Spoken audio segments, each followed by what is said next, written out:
Bonjour à tous, bienvenue dans le débrief. Quelque chose se passe dans le secteur de la santé au Maroc. La réforme entamée à bas bruit depuis plusieurs années est bien plus visible depuis l'effort national collectif enregistré dès l'année 2020 et l'éruption de la Covid dans nos vies. On a vu de quelle manière se sont mobilisés les services de l'État et les conclusions qui en ont été tirées, dont cette recommandation de la Commission spéciale sur le modèle de développement qui, je cite, qui considère que le renforcement du capital humain de notre pays exige des réformes urgentes des systèmes de santé. Fin de citation. Cela passe par la couverture médicale universelle, une offre de santé qualitative, une refonte de la gouvernance du secteur et le développement d'une industrie pharmaceutique nationale. En début 2022, le Conseil national des droits de l'homme, CNDH, a produit un rapport sur l'effectivité du droit à la santé, lequel revient également sur les mêmes recommandations que celles émises par la Commission spéciale sur le modèle de développement, CSMD, en l'occurrence la justice spatiale, l'amélioration de la gouvernance, la couverture universelle, l'offre de soins et la mise en place d'une industrie pharmaceutique. Liste non exhaustive. Depuis, les choses avancent vite avec la mise en place du cadre structurel de la couverture universelle par le nouveau gouvernement, le lancement d'une usine de fabrication de vaccins à Ben Slimane et le début des travaux du nouveau CHU Ibn Sina de Rabat. Tout cela se fait également dans une approche de coopération continentale. Ainsi, depuis que le Maroc avait décidé de maintenir ses liaisons aériennes avec les pays atteints par l'épidémie Ebola en 2015, cette coopération s'est poursuivie par les ouvertures de cliniques mère-enfant lors de visites royales dans des pays du continent, à Madagascar et en Guinée entre autres, par l'envoi de matériel et équipements dans plusieurs pays africains amis, par les appels incessants du Maroc à la généralisation de la distribution de vaccins en Afrique et autres actions similaires. Le Maroc se lance donc dans une politique de santé ambitieuse et lance aussi une meilleure coopération avec les pays du continent africain en matière sanitaire. Explications et commentaires avec deux spécialistes du secteur de la santé. Professeur Laja Arzadi, bonjour. Bonjour. Je vous dis bienvenue sur ce plateau, c'est la première fois que je vous reçois, certainement pas la dernière fois. Vous êtes chirurgienne praticienne, vous êtes présidente de l'association marocaine Cœur des femmes pour la lutte contre le cancer du sein et vous êtes aussi membre de la commission spéciale sur le modèle de développement. C'est bien ça? Exactement. Merci. Professeur Azdine Ibrahimi, rebonjour, vous êtes un habitué. Rebonjour Saad. Vous êtes directeur du laboratoire de biotechnologie de l'Université Mohamed V de Rabat et vous êtes aussi membre de la commission médicale, technique et scientifique anti-Covid. Bienvenue à vous deux et merci d'avoir répondu à notre invitation. Alors, la santé, parent pauvre des politiques publiques, retrouve son importance et des couleurs avec la Covid-19. De grandes décisions sont prises, construction de CHU, assouplissement des numerus clausus, une usine de fabrication de vaccins et bien évidemment, au-dessus de tout, la couverture médicale universelle. Avec cette couverture, le Maroc prend à bras-le-corps la question de la santé. Alors, question groupée, comme d'habitude, pour planter le décor. Professeur Arzadi, on commence par vous. Comment se porte le secteur de la santé au Maroc avant, pendant, après Covid ? Grande question. Je sais que vous allez avoir besoin de 3 heures pour développer tout ça, mais vous allez vous allez vous limiter à 3 minutes ou 4. On va essayer rapidement. C'est une grande question parce qu'il y a le monde avant Covid et il y a le monde après Covid. Aujourd'hui, on voit que les choses bougent énormément, évoluent. Il y a une prise de conscience collective. Et si on peut rapidement, avant le Covid, la santé était considérée comme vous l'avez dit, le parent pauvre, avec un budget qui ne dépasse pas les 5-6% du PIB, alors que l'OMS préconise un budget de au moins 12%.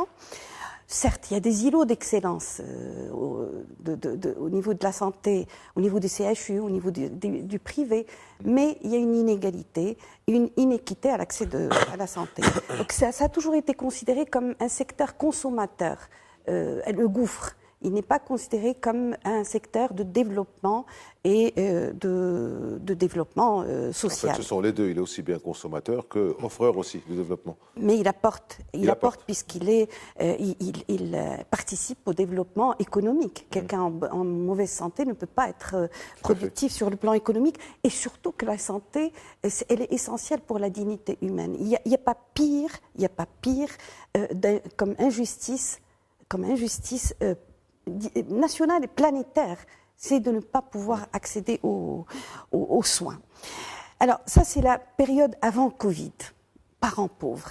Le Covid est venu, il a cette crise inouïe. Ça a fait couler énormément d'encre, mais il y a quand même des particularités à cette crise. C'est un réveil collectif, un réveil de conscience. Elle a permis de mettre à nu les insuffisances des systèmes de santé et donc voir réellement les choses. Même des pays développés, on a vu leur système défaillant. Et puis, il y a eu des répercussions en cascade, parce que on pensait que la santé dans son coin, alors que les répercussions sur le système sanitaire lui-même, puisqu'on a vu des répercussions sur les autres maladies, et là c'est énorme, comme retard thérapeutique, comme pression mentale, comme problème émotionnel, comme tout. Et puis il y a eu aussi des répercussions sociales sur nos relations, sur la façon, cette peur, cette angoisse, ce yo-yo émotionnel, et puis les confinements avec ces répercussions, ces violences et tout ça, et les répercussions économiques ont laissé parfaitement sur le tourisme, sur la mobilité et tout ça. Donc, si vous voulez, les répercussions ont été énormes, mais la gestion au Maroc a été magnifique. Il faut se féliciter, il y a eu des décisions très fortes de prise dès le départ, difficiles à prendre, mais elles ont été prises pour les fermetures des frontières, pour les fermetures des écoles, et surtout cette géopolitique du vaccin, on va y revenir, et du médicament, parce que le Maroc a été, pour protéger sa population, son citoyen, a été au devant de la scène pour avoir les médicaments qu'il faut pour le citoyen. Et puis il y a le post-Covid. Là, je pense, avec l'autorisation de Si Ibrahimi, est-ce qu'on peut dire post-Covid? Churchill dit il faut toujours profiter d'une crise. Il faut pas rater une bonne crise. Il faut pas gaspiller une bonne crise. Et donc, il y a des décisions très fortes qui ont été prises. Du Covid, on passe à la souveraineté sanitaire. Des traitements des maladies, on passe à la prévention, et au moins les 3 grandes décisions qui ont été prises, des chantiers pris et lancés par Sa Majesté le Roi, le chantier de la couverture sanitaire pour 22 millions de citoyens, et dont les délais sont très brefs, pour laquelle tout le monde se mobilise en ce moment. L'usine des vaccins avec un transfert de technologie. On va en parler plus en détail. Cet hôpital magnifique, ce joyau qui peut devenir un hub dans la région, et un hub justement, au niveau on va en parler de ce CHU Ibn Sina. Donc des signaux très forts. Professeur Ibrahimi, même question. Avant, pendant, après Covid. Enfin, si on peut appeler après Covid, on part sur votre contrôle tous les deux. Merci, Saadi. Je suis très ravi de se retrouver avec cher professeur Arzadi. Donc, je pense qu'il a démontré, dont il a parlé, très très intéressant. En fait, l'avant-Covid, je pense que le système de santé marocain, il était, il faut le dire, le thème peut-être un petit peu délabré, pour dire la vérité, pour ne rien cacher. La surprise, et qui était une très belle surprise, c'est qu'en fin de compte, que notre système de santé a survécu la Covid. Et ça, c'est génial.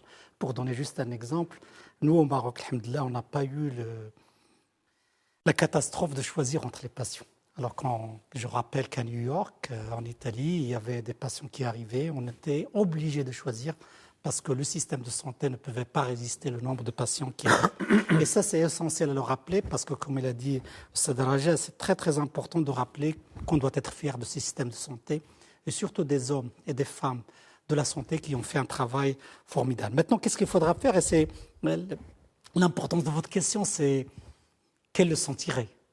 Et quel système de santé pour demain? Et quelle santé pour demain?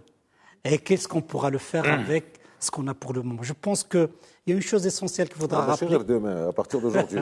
Je vais revenir à ça. Le changement, c'est déjà là, je pense. Voilà. Et je pense, alhamdoulilah, au Maroc, et c'était très très bien dit, en fait, le Maroc et Sa Majesté avaient une opportunité là-dedans. C'est pour cela qu'on a parlé de couverture sociale, rajouter, arriver à 22 millions de personnes. Personne n'a fait ça, je pense, dans le monde. La deuxième chose, on n'a pas entendu la fin du Covid pour penser à la sécurité pharmaceutique. Et on a déjà pensé à avoir des établissements au Maroc, transfert de technologie, c'est quelque chose de bien.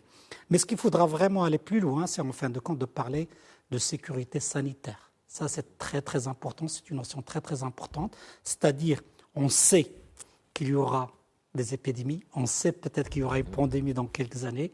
comment se préparer. À propos, très rapidement, de ce dont on parle, la variole simienne, etc., il faut s'inquiéter, il ne faut pas s'inquiéter. Ah voilà, moi je trouve que c'est un signe positif. C'est en fin de compte, les Marocains sont attentifs maintenant à tout ce qu'il y a comme vraiment infection. Je pense que les chiffres sont là, une centaine d'infectés. Et aussi, je pense qu'on connaît ce que ça fait et c'est vraiment maîtrisé. C'est pour cela. Je pense que même au Maroc, on a pris les dispositions nécessaires dans ce sens. Ce que je voudrais rajouter pour en terminer, c'est en fin de compte, je pense que là, il faudra vraiment profiter du Covid pour ne pas revenir. Et il y a vraiment le patient et le Marocain, il est là, parce qu'il y a une approche participative.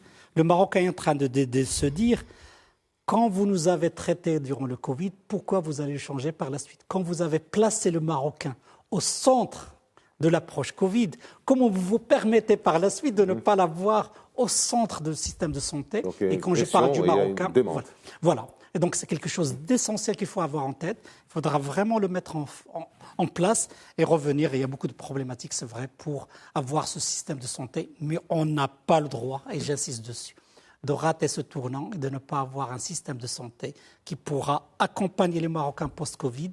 Et aussi, en regardant les technologies qui arrivent, je pense que le Marocain a le droit d'avoir cette technologie, cette thérapie nouvelle à sa portée. C'est quelque chose d'essentiel. Il a dit post-Covid. Il a dit post-Covid, très bien. Vous savez, un système résilient, on parle beaucoup de résilience. C'est ça la résilience, c'est ne pas uniquement résister, mais sortir encore renforcé par une situation qui aurait pu être lamentable. Et c'est vrai que prendre une décision de couverture universelle, c'est véritablement un projet contracyclique, c'est-à-dire dans un cycle de dépression économique, pratiquement, on se retrouve à lancer un projet avec plusieurs dizaines de milliards de dirhams qui est déjà dans le pipe. C'est ça la résilience. Et vous êtes là pour veiller et suivre tout ça. Professeur Arzadi, alors vous avez parlé d'un état des lieux, mais vraiment d'une manière très succincte, parce qu'on ne peut pas aller plus que ça avec le temps qui nous est imparti. Alors d'une manière aussi succincte, quels sont les grands défis qui attendent la santé au Maroc? Parce qu'on n'a pas le droit de rater le tournant, comme dit le professeur Ibrahim. Tout à fait. Certes, il y a des avancées. Il y a des avancées, d'ailleurs l'espérance de vie a beaucoup augmenté, on a doublé de vie. Mais ce qui gêne énormément, c'est les inégalités à l'accès aux soins. Bon, la santé, c'est très complexe et c'est intersectoriel. C'est cette vision qu'il va falloir changer pour l'avoir en intersectoriel. Tout peut retentir sur la santé. Donc on ne traite pas que, la santé ne commence pas que à l'hôpital, elle commence bien en amont, d'où cette notion très importante à mettre en place de la prévention pour pouvoir alléger et soulager les systèmes de santé, pour pouvoir soulager les dépenses d'au moins 30 à 40% et soulager les maladies chroniques qui nous guettent et qui vont plomber le système de santé. Alors les défis sont nombreux. Les défis sont nombreux. Aujourd'hui, il faut qu'on réussisse notre couverture sanitaire universelle. Cette équité à l'accès pour tout citoyen, pour qu'il puisse être traité et de manière avec qualité. Ça, c'est le grand défi. C'est une manière de prévention, ça. C'est une prévention. Dans le sens où on ne laisse pas les maladies circuler. S'il y a une couverture universelle, on sent quelque chose qu'on va à l'hôpital, on arrête un mal dès le départ. Et ça correspond à la définition en 46 de l'OMS. C'est la santé et le bien-être. Oui. Quelqu'un en bonne santé, il va être en bien-être. Donc les défis sont nombreux. Il y a d'abord ce défi démographique. On est une population qui est en train de vieillir. Et en 2030, on sera plus de 25% qui ont plus de 65 ans. On sait que c'est à partir de là que les maladies de la vieillesse, c'est à partir de là que le système risque de s'alourdir par les maladies chroniques coûteuses. Et je pense à ce cancer qui demande et de la technologie et un coût et de l'expertise et qui est en train, l'OMS prévoit plus de 17 millions de morts dans 2 décennies. Donc, pour tous les cancers. Pour tous les cancers. Donc il y a le vieillissement de la population. Il faut avoir une vision par rapport à ça. La technologie, chaque 3 jours, il y a une technique ou un appareil ou un dispositif médical qui naît quelque part dans le monde. Et donc tout ça, ça s'impose pour avoir une qualité de diagnostic et thérapeutique. Bon, ces maladies lourdes qui pèsent énormément. Et puis le citoyen qui a pris un pli de sédentarité, de la malbouffe, et tout ça amène des maladies qui, encore une fois, alourdissent l'ardoise de la santé. Puis il y a les changements climatiques. On a vu cette crise Covid, il y aura d'autres crises. Il faut le savoir, il faut qu'on soit agile, pérenne et résilient pour les systèmes. Le défi digital aussi. Il y a une ubérisation de la santé aujourd'hui, il faut qu'on puisse être... Et tout ça est en train de se mettre en place, doucement mais sûrement. Et le gros défi, c'est celui des ressources humaines. Alors, partout dans le monde, il y a un manque de ressources, il y a une pénurie des ressources humaines. Tout le monde est conscient et tout le monde, c'est une course. C'est une course. C'est les médecins, c'est les paramédicaux. C'est les soignants. C'est les soignants. Et là, il y a une course pour ces marchés. Pratiquement, ça va devenir, il y a la guerre de l'eau, et ça va être la guerre des ressources humaines, et on le voit aujourd'hui. On est en train d'aspirer nos ressources humaines vers les pays développés. On voit qu'il y a un exode de nos ressources de pratiquement 600 médecins par an qui partent. Il va falloir avoir une politique... 600 médecins par an qui partent qui sont par formés au Maroc, qui sont formés du départ, du préscolaire jusqu'au doctorat, ils s'en vont après. Ils s'en vont, et c'est une perte sèche pour nous, et on est doublement pénalisés, parce que les maladies chroniques alourdissent, et on va avoir une pénurie de médecins. On a déjà une pénurie. On est 27 000 médecins à peu près au Maroc, alors qu'on doit être 4 fois ce chiffre. On en forme un peu plus de 2000, on devrait en former le double. Donc, il y a une mise en place, il y a des CHU qui s'ouvrent, mais il y a un problème de formateurs, on ne le dit pas assez. Il n'y a pas assez de formateurs. Et donc, dans toute cette équation, l'humain, qui est le pilier du système de santé, il va falloir trouver des incitations, une valorisation, une canalisation, peut-être une autorité de santé pour canaliser tout ça, pour réguler, pour donner les recommandations, que ce soit les protocoles diagnostiques et thérapeutiques. Donc, tout ça doit être dans une régulation. Parce qu'on va vers la médecine des 4 P, des 4 P, et le ciseau génétique, l'impression des organes, donc tout ça, la nanotechnologie. Vous avez puissamment dû parler de tout ça à la commission spéciale sur le mode de développement, parce que je sens la passion. Du futur. Et on a vu un peu ce que ça donne. D'ailleurs, c'est le 3e ou le 4e objectif de développement durable. C'est la médecine du futur. Il faut un médecin du futur formé pour ces maladies du futur, et donc il faut qu'on soit prêt. Ah ben vous voyez qu'il y a beaucoup de chantiers. Je ne vais pas réagir sur tout ça, parce que là, il y a plein de points qui sont très intéressants. Ah non, mais ils sont tous intéressants. Alors, professeur Arzadi parlait de la définition de la santé de l'ONU, qui est le bien-être physique, mental et social. Alors, elle a dit de son point de vue, au niveau du récent rapport dont je parlais en introduction du CNDH sur l'effectivité du droit à la santé, ça veut dire quoi et quels en sont les objectifs d'une manière globale aussi? Il faut dire que c'était un très très bon rapport avec une très belle approche. Il faut dire la vérité. Il faut dire que la Commission nationale a fait un travail exceptionnel et il a sorti à plus de 100 recommandations en fin de compte dans ce sens. Et donc il n'a pas parlé en fait de droit à la santé, mais c'est en fait de l'effectivité du droit à la santé. Ça, il y a une différence. Je pense que droit de la santé, tout le monde est conscient. Mais quand vous regardez ce qui arrive et une analyse très rapide, vous allez voir qu'il y a des disparités entre différentes régions. Les disparités entre la région du Sud. Vraiment, la santé au Maroc, peut-être, elle est concentrée dans quelques villes. Et ça, c'est vraiment quelque chose qu'il faudra remédier vraiment de façon très précise.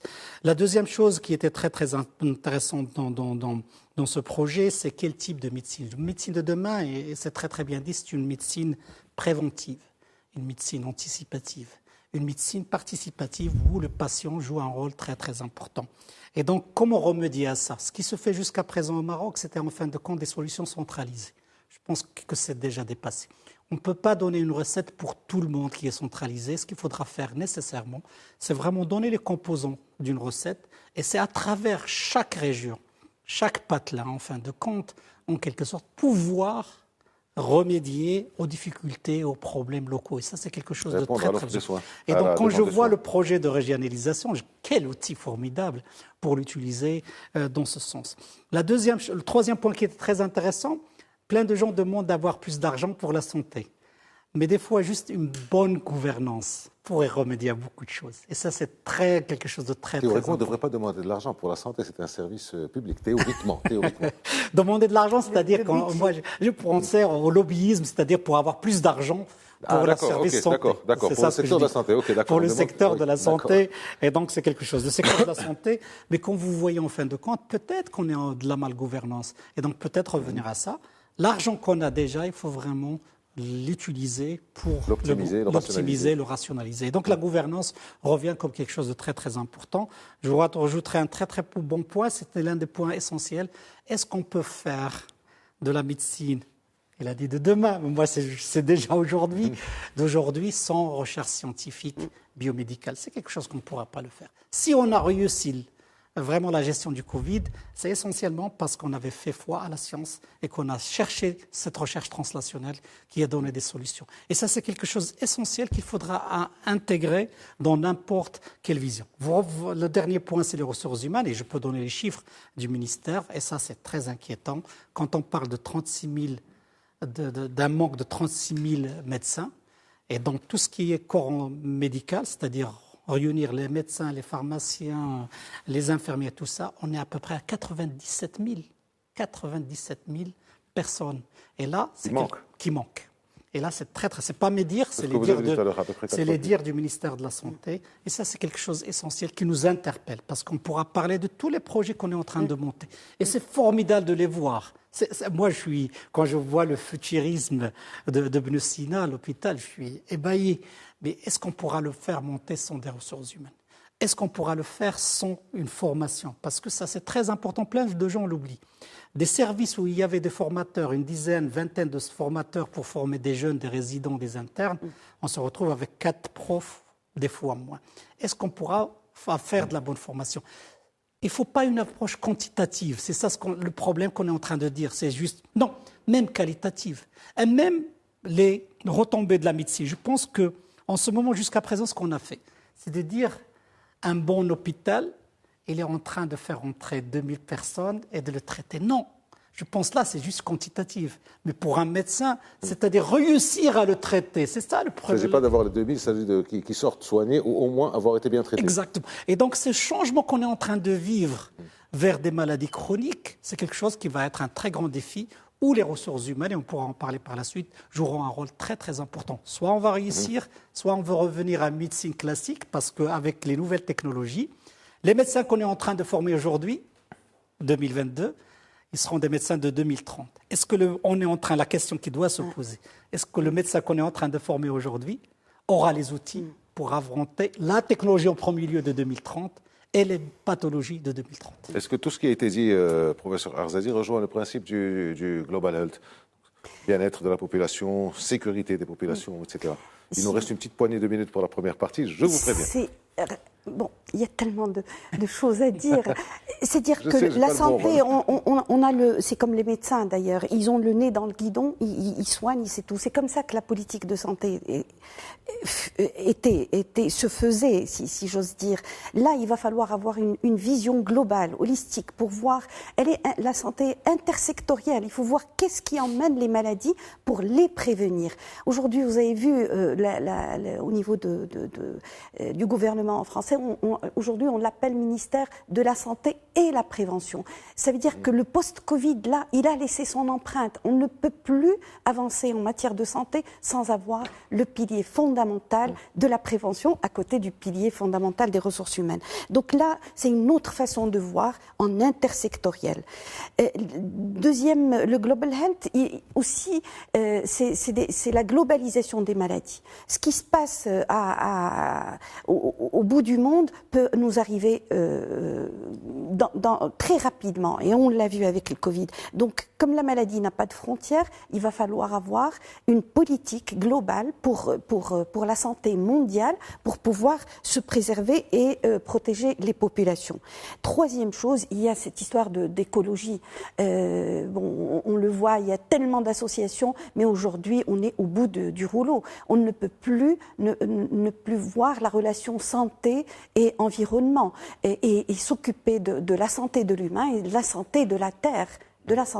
Sinon c'est le désastre, le réchauffement climatique. Vous savez, ces maladies comme le cancer qui en explosion, ça vient de toutes ces perturbations des environnements. C'est des visions plutôt pragmatiques plutôt pragmatique et réel, même si on peut dire que l'utopie d'hier, c'est la vérité d'aujourd'hui, mais c'est la réalité d'aujourd'hui. Donc, voyons les choses beaucoup plus lointaines pour pouvoir y remédier. Quatrième point, et je finis, dans le Global Health, la définition de l'OMS. Ce bien-être, il est temps quand même de s'occuper du bien-être de l'humain. Il y a des pays comme le Bhoutan qui ont mis l'indice bonheur comme indice de développement, comme indice chez le citoyen. Le pays le plus et heureux donc du l'économie, monde, au bout du monde, mais ils mettent le bonheur et le bien-être comme indice.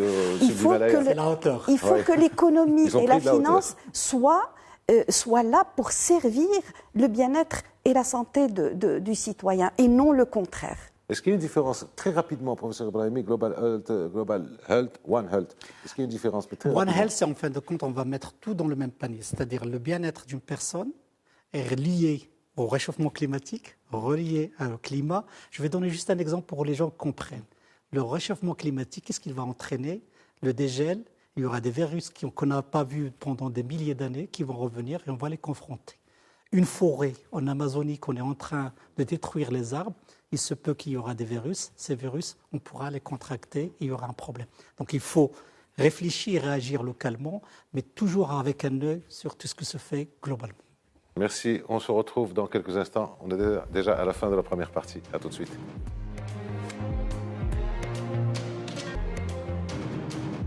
Rebonjour et bienvenue dans la deuxième partie du débrief consacré à la politique sanitaire d'une manière générale, aussi bien au local qu'à l'international au niveau du Maroc. Pour celles et ceux qui nous rejoignent, et nous en parlons avec la professeure Raja Arzadi, chirurgienne praticienne, présidente de l'association Cœur des femmes, spécialisée dans la lutte contre le cancer des seins et membre de la commission spéciale sur le modèle de développement, et professeur Azdine Ibrahimi, membre de la commission scientifique et anti-Covid et directeur du laboratoire de biotechnologie de Rabat. En première partie, on a fait donc le premier axe sur la santé au Maroc au national, mais avant de passer à la coopération continentale, la coopération africaine, je voudrais vous faire réagir. Vous avez déjà commencé à en parler, mais je sentais que vous aviez encore des choses à dire sur les RH. Les RH, le problème du personnel, des soignants d'une manière générale, que ce soit les médecins, les infirmiers, il y a un gap. Vous avez parlé de 600 médecins qui partent par an. Vous avez parlé, et professeur Ibrahim, aussi d'un manque à peu près de 100 000 personnes. Comment améliorer les choses? C'est bien de construire des CHU, de faire un tas de choses, mais il faut du monde pour les faire tourner. Il faut les faire tourner. Les ressources humaines sont le pivot du système de santé. Il faut qu'ils soient formés, bien formés, comme on l'a dit, pour les maladies nouvelles. Il faut qu'il y ait une formation continue, parce que les choses changent. Si on reste dans son coin, dans une petite ville, et qu'on n'est pas au courant de ce qui se passe, au bout d'une année, ça y est, on est caduc. Donc il faut la formation continue, il faut un système pour obliger agréablement les gens pour faire une formation continue. Vous savez, la médecine s'apprend par compagnonnage sur le terrain de stage. C'est pour ça que le problème de formateur est crucial, est important. Vous savez qu'on s'imbibe par ce formateur. On devient ce formateur, il devient notre référence, notre icône. Donc c'est important d'avoir des formateurs qui transmettent cette science vitale, j'allais dire. Et puis il y a cet exode dont on a parlé. Il va falloir des incitations pour les gens. Aujourd'hui, le Nord, les pays du Nord font énormément d'incitations pour pouvoir ramener ces gens vers eux. L'amélioration, je pense que personne ne quitterait si on a une meilleure ambiance. Je dis ambiance, avant même meilleures conditions de travail. Exactement, je pense que c'est important. Et puis il y a la fibre patriotique, il ne faut pas l'oublier. Donc en fait, il faut agir sur la formation continue, sur l'équipement, et aussi sur les incitations matérielles, financières. Tout à fait, il faut valoriser le médecin. On veut couvrir le désert médical, mais pour envoyer quelqu'un dans quelque part assez enclavé du pays, il faut des incitations, c'est tout à fait normal. Il faut que aujourd'hui, on commence déjà à parler de changer le statut du médecin. Il faut que le statut de médecin qui travaille 24/24 soit un peu plus valorisé quand même pour pouvoir donner avec performance. Il faut le dire, la performance est importante. Celui qui travaille beaucoup ne peut pas être sanctionné comme celui qui fait rien. Donc la performance est un facteur important. Et dernière chose, je sais qu'il faut renforcer le partenariat public-privé parce qu'au centre, on a un citoyen. Il faut qu'on traite un citoyen. Il faut décloisonner entre les différents secteurs. Il ne faut pas les laisser dos à dos. Il faudrait mettre des passerelles et quand le citoyen a besoin de quelque chose, une technique, une technologie qui se trouve dans le secteur privé ou dans le secteur public, eh ben c'est le citoyen qui est le roi et toute la politique doit aller mettant le citoyen au centre. Donc renforcer le partenariat public-privé. Et puis, je reviens à ces fameux cancers. Je suis très mon atmosphère tourne autour des cancers. On ne peut plus traiter ce genre de maladie tout seul dans son coin. C'est pas possible. Il y a des catastrophes qui peuvent se faire. Les choses se font multidisciplinaires, multitechniques. Donc c'est important de valoriser tout ça et de mettre l'ambiance pour tout ça, pour l'ambiance de travail. Professeur Ibrahimi, alors, même question donc sur comment améliorer, comment valoriser les ressources humaines, sachant qu'il y a deux événements importants, deux points très importants qui se passent. D'abord, la régionalisation, vous en avez parlé, donc pour les déserts médicaux. Et deuxièmement, l'arrivée du capital privé dans le professeur Arzadi parlait de partenariat. Est-ce que ça pourrait concourir un peu à l'amélioration des choses au niveau RH? Bien sûr, à travers ce que vous avez dit comme action, il y a sous-jacent le terme investir.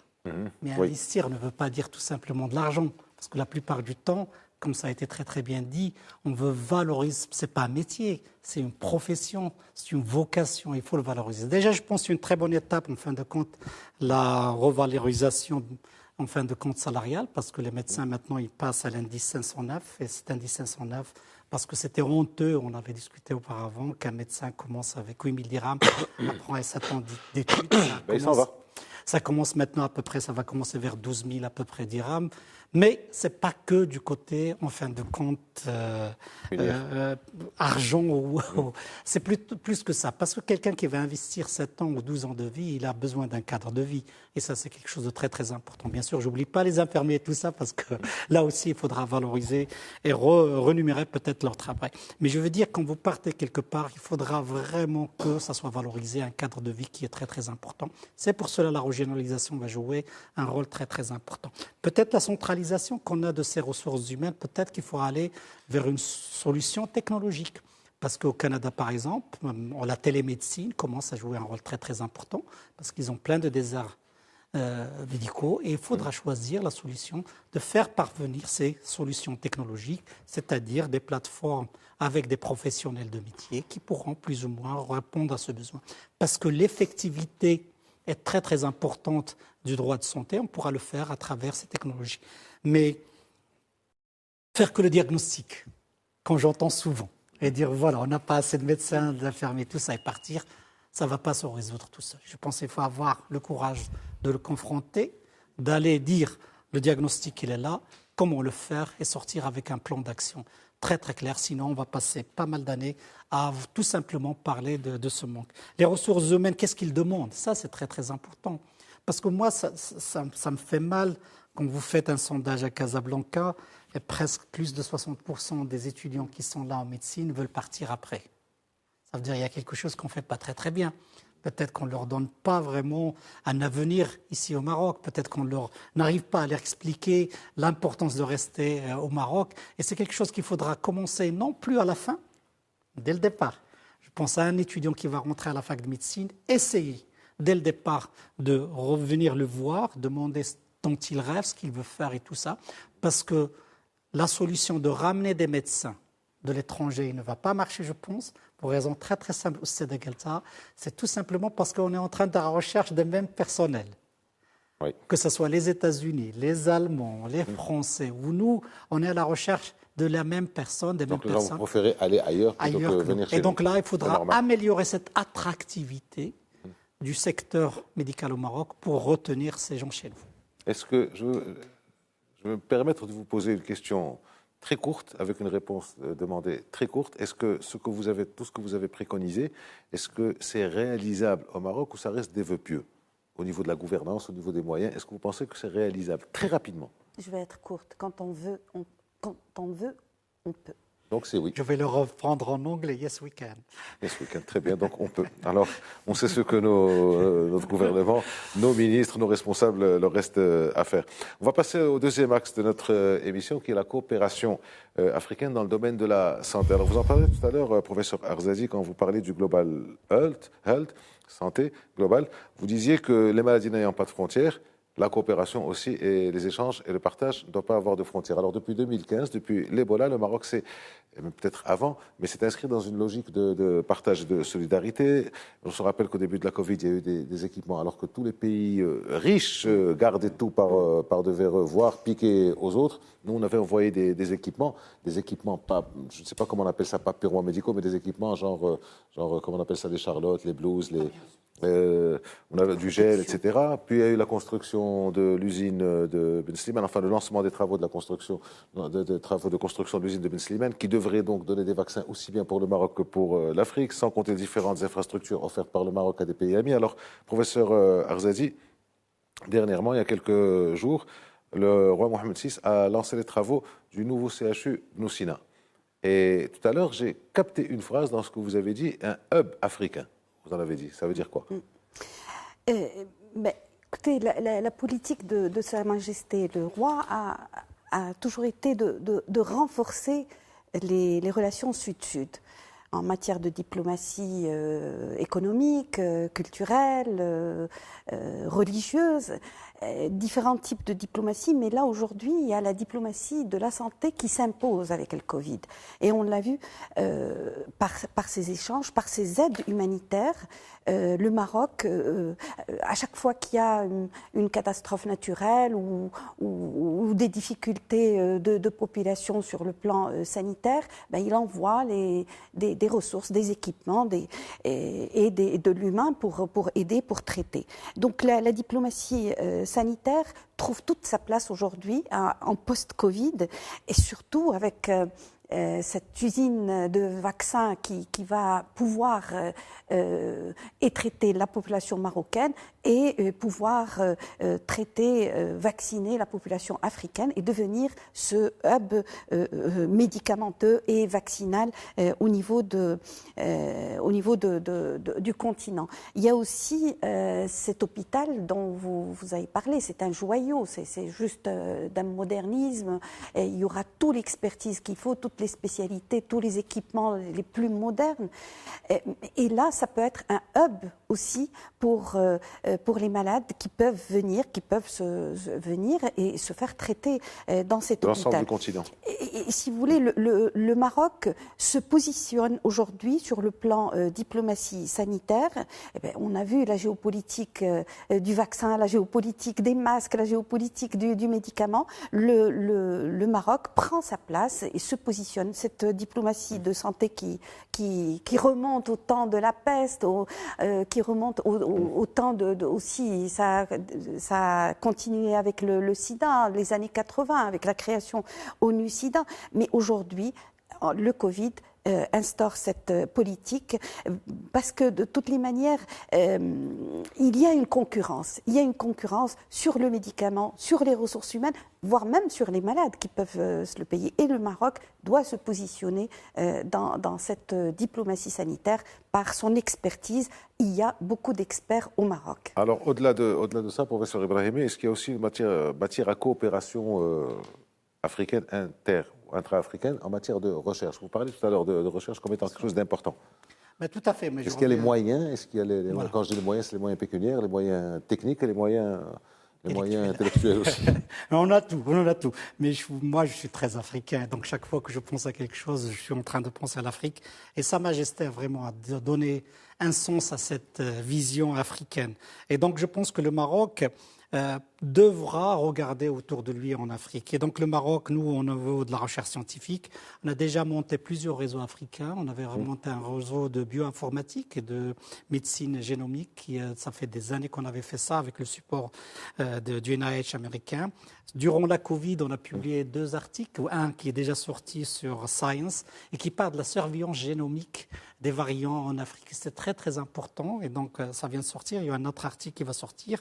Et aussi ce week-end, on était à Marrakech parce qu'on a parlé d'infectiologie en Afrique, infectiologie dans les salles de réanimation. Donc là, vraiment, on est très dynamique. Je pense au Maroc, il y a des associations qui ont pris le dessus. Il y a du répondant au niveau de nos amis africains? Bien sûr, ce week-end, juste pour dire, il y avait des amis du Mali, des amis du Sénégal.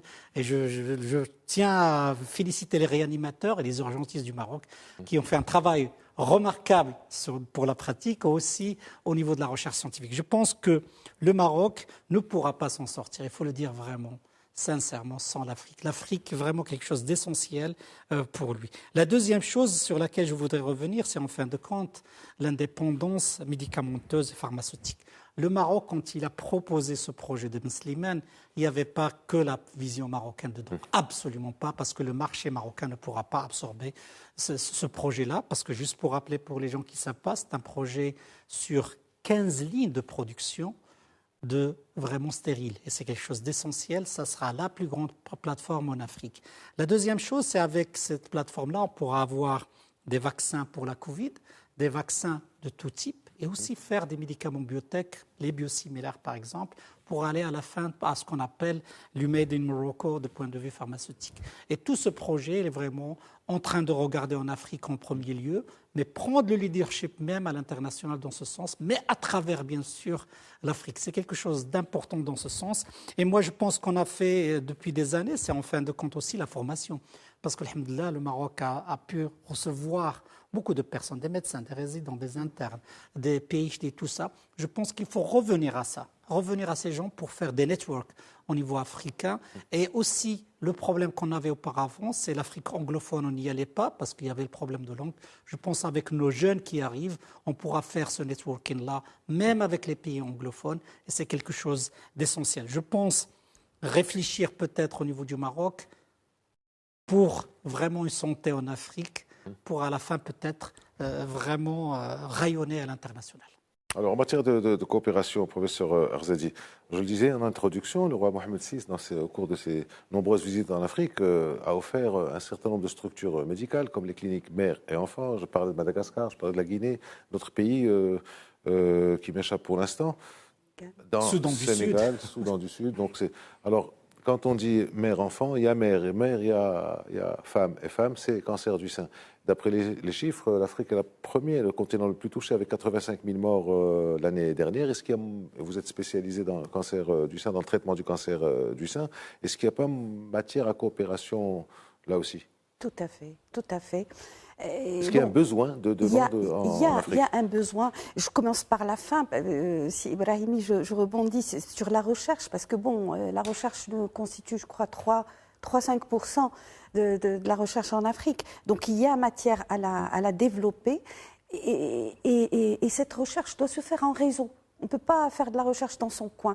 Et donc, se mettre en réseau, les chercheurs africains, il faut avoir l'âme de la recherche. Hein. On appelle, là je parle de la vraie recherche, pour se mettre en réseau, parce qu'on a des problématiques spéciaux à notre continent. Si on revient au cancer du sein, le cancer du sein, il atteint la femme beaucoup plus jeune qu'en Occident. Donc, il ne serait-ce que ce point, aller chercher sur les génomes des femmes africaines. Pourquoi on ferait ce cancer beaucoup plus jeune? Donc là, c'était par rapport à... Mais sinon, le cancer est en explosion. J'ai dit tout à l'heure qu'il y aurait... L'OMS prévoit plus de 17 millions de morts dans les 20 ans à venir.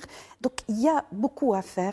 Et j'espère qu'un jour, on verra cette ONU cancer avec une prévention en amont. la prévention est très importante. On pourrait écourter beaucoup de mal et beaucoup de difficultés, beaucoup de dépenses. Si vous voulez qu'on discute du cancer du sein, on en aura pour des heures, mais juste pour appuyer, j'imagine, effectivement. Juste pour appuyer que quand même la femme, c'est le noyau de la famille, c'est le noyau de la société, et donc en ayant une politique de santé pour la femme, eh ben on a une politique de santé globale pour toute la population, pour le développement de la population. Je suis désolé auprès de vous et auprès des téléspectatrices et téléspectateurs d'aller très vite sur des sujets qui sont aussi... Je dois revenir sur un point très important, Allez-y, parce qu'il a parlé de génome. Oui. Parce qu'avant de venir ici, on avait une réunion. Ça. Et la réunion, on avait fait séquençage de 3 génomes, c'est une première. Et on regardait, en fin de compte, la comparaison avec le génome africain. Mais c'est à 95% identique au génome africain. Donc on n'est pas tout simplement des problématiques africaines, mais même notre génome, à 95%, il est africain. C'est logique qu'on développera des workflows, des procédés, des protocoles, des solutions. Ce qui se passera ici est valable pour l'Afrique, ce qui se passe en Afrique est valable aussi ici. Absolument. Alors, professeur Ibrahimi, j'arrive à cette dernière question que je voudrais vous poser à tous les deux. On dit qu'il faut avoir du savoir-faire, mais une fois qu'on l'a, il faut le faire savoir. Alors, c'est très, très important. Et je reviens aussi à cette déclaration du roi Mohamed VI, qui est « l'Afrique doit faire confiance à l'Afrique ». Donc, on a développé un savoir-faire. En Afrique, il y a du savoir-faire aussi. Dans quelle mesure on peut avoir un savoir-faire mutualisé en Afrique, sachant qu'il y a pas mal de choses qui sont en train de se faire. Il y a la communication, d'accord, il y a les différentes constructions d'hôpitaux, il y a les hôpitaux militaires de campagne, il y a les échanges de compétences, d'expériences, et puis il y a cette question de diplomatie aussi. Alors on parle de diplomatie gastronomique, religieuse, économique, culturelle, parlementaire, etc. Mais il y a aussi une forme de diplomatie sanitaire, peut-être qu'il faut lancer. Vous en pensez quoi? Tout à fait, parce que là, ça revient au mot qu'on avait déclaré au début, c'est de parler de sécurité sanitaire. La sécurité sanitaire du Maroc est reliée à 100% avec la sécurité sanitaire en Afrique, parce que le Maroc ne deviendra pas tout simplement un pays de passage de clandestins ou d'immigrés, mais le Maroc, il y a des gens qui vont rester avec nous, immigrer, rester avec nous. Et c'est quelque chose d'essentiel de le prendre en considération, que cette sécurité sanitaire, c'est quelque chose qu'il faut la regarder du côté d'Afrique. Il n'y a pas de frontière pour un virus, il n'y a pas de frontière pour une bactérie. Tout se transmet rapidement d'un pays à l'autre. Et c'est pour cela, moi, quand je regarde en Afrique comme vraiment quelque chose qu'il faut s'attaquer, pas en communiquant tout simplement. Je pense que c'est une question humaine, de relations humaines. Je pense que c'est quelque chose, trouver un cadre pour permettre à nos jeunes, et ça commence avec nos jeunes, d'avoir plus de collaboration, de partir en Afrique, de regarder l'Afrique et de revenir avec des propositions pour nous. Et c'est quelque chose d'essentiel qu'il faut garder en tête. Je pense que ce n'est pas question juste de mettre un cadre. Moi, chaque fois que je vois une convention, et je critique moi-même, si vous faites une convention juste pour la signer et partir, ça ne sert à rien. S'il n'y a pas des avenants très clairs qui disent « Monsieur tel va partir, il sera responsable de ce projet, on ramènera des échantillons, on enverra ça, on fera ça », dès quelque chose de très spécifique, on pourra collaborer. La plupart du temps, on parle d'argent. C'est-à-dire les Africains n'ont pas d'argent. Ce n'est pas question d'argent. Des fois, on n'a pas d'idée. Avant de demander de l'argent, il faut avoir des idées, de partager quelque chose, de mutualiser. Et si on ne mutualise pas la misère, on ne mutualise pas la richesse. C'est pour cela que ce n'est pas question d'argent, c'est question qu'on n'arrive pas à développer des projets en commun de façon à en profiter. Les deux pays, par exemple, s'il y a deux pays, mais en fin de compte, en réfléchissant à l'Afrique. Et je pense que la vision marocaine et le leadership marocain dans tout ce qui est le système sanitaire, et avec la notion de système de sécurité sanitaire, le concept de système de sécurité sanitaire, je pense qu'il faudra militer pour ça, faire du lobbyisme, parce que c'est ça l'avenir. Je dirais que finirait par ça. Le 21e siècle sera un siècle d'épidémies et de pandémies, qu'on le veuille ou pas. Il faut qu'on se prépare et le changement ne commence pas aujourd'hui, ça devait commencer il y a quelques années. Voilà qui est très rassurant. Donc, comme vous le dites, on va avoir un siècle de pandémie et d'épidémie. Très, très rassurant. Alors, professeur Arzazi, le dernier mot vous revient. Vous avez entendu ce que dit le professeur Ibrahimi. La coopération, mutualiser les richesses, puisque les misères peuvent être aussi mutualisées. Le Maroc est présent sur son continent sur un certain nombre de choses. On sait qu'on qu'on peut donner, qu'on peut coopérer en matière économique, on sait qu'on peut coopérer en matière financière. Il y a nos diplomates qui se projettent un petit peu partout. Est-ce que ce savoir-faire que nous sommes en train de développer au niveau du Maroc, savoir-faire sanitaire d'une manière générale, je ne sais pas si c'est le terme ou pas, est-ce qu'il ne faut pas aussi le faire savoir? Est-ce que nos amis africains, que ce soit en Afrique de l'Ouest, centrale ou australe ou Est, savent ce que nous faisons, ce que nous pouvons faire, ce que nous pouvons apporter? Quand Sa Majesté va dans ces pays africains et qu'ils mettent un hôpital de campagne ou une clinique mère-enfant, il y a déjà des prémices. Mais est-ce qu'il ne faut pas pousser ça et le faire savoir? Parce qu'il ne s'agit pas uniquement de nous déployer, nous, pour faire savoir ce que nous faisons, mais pour apprendre ce que font les autres et le ramener chez nous, mutualiser, comme disait le professeur Ibrahim. Est-ce que vous ne pensez pas qu'il y a quand même, quelque part, une forme de diplomatie sanitaire à mettre en place, pour dire les choses clairement? Tout à fait, je suis entièrement d'accord avec Si Ibrahimi. D'abord, la santé, elle unit tout le monde. Elle unit tout le monde et elle permet, tout le monde peut être d'accord sur des propositions de santé. Elle rapproche les peuples, elle assainit les tensions et donc, si vous voulez, cette diplomatie sanitaire, qui est un concept ancien mais qui revient en force aujourd'hui, qui s'impose et qui va imposer un leadership du Maroc, marocain, avec ces hubs dont on a parlé, de vaccins, d'hôpitaux et tout ça. Mais cette diplomatie sanitaire, elle a comme rôle, d'abord, plusieurs rôles. L'aide humanitaire, on est tous d'accord, elle a ce rôle de protecteur de la population. Quand vous avez des Marocains dans d'autres pays, il va falloir les protéger, on l'a vu avec le Covid.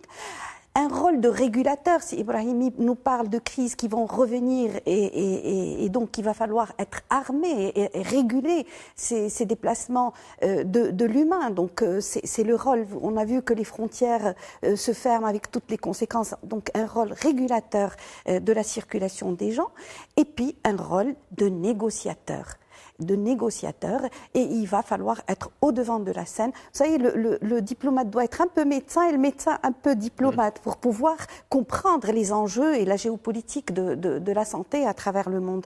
Négociateur pour ramener les médicaments rapidement, comme ce qui s'est fait, le vaccin rapidement, comme ce qui s'est fait, mais aussi pour se positionner dans ce concert mondial pour devenir un hub incontournable pour les populations.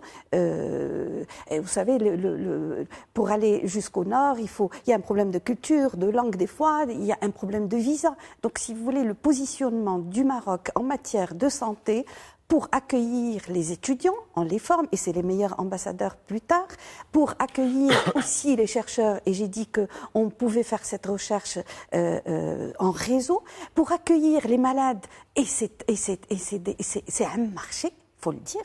C'est un marché pour les traiter. On a les meilleures technologies et donc tout ça fait de nous un hub avec une forte diplomatie pour communiquer sur ce qu'on fait, sur notre technologie, sur notre expertise. Et il faut savoir aussi qu'on a de grands experts humains dans le secteur. J'ai la chance d'en avoir deux et là, sur le plateau. Toute cette politique se profile actuellement. Je me rappelle d'une phrase que vous aviez dit une fois ici sur ce plateau. Vous ne savez pas ce qui a été fait par les Marocains, par la diplomatie marocaine pour acquérir et amener les vaccins. Vous ne savez pas. Et je ne dirai pas. Et vous ne me l'avez jamais dit, même en privé, vous me l'avez déjà dit. Et on peut être fier. Professeur Arzadi, merci d'avoir été là. Professeur Ibrahim, merci d'avoir été là. Merci de nous avoir suivis. À la semaine prochaine.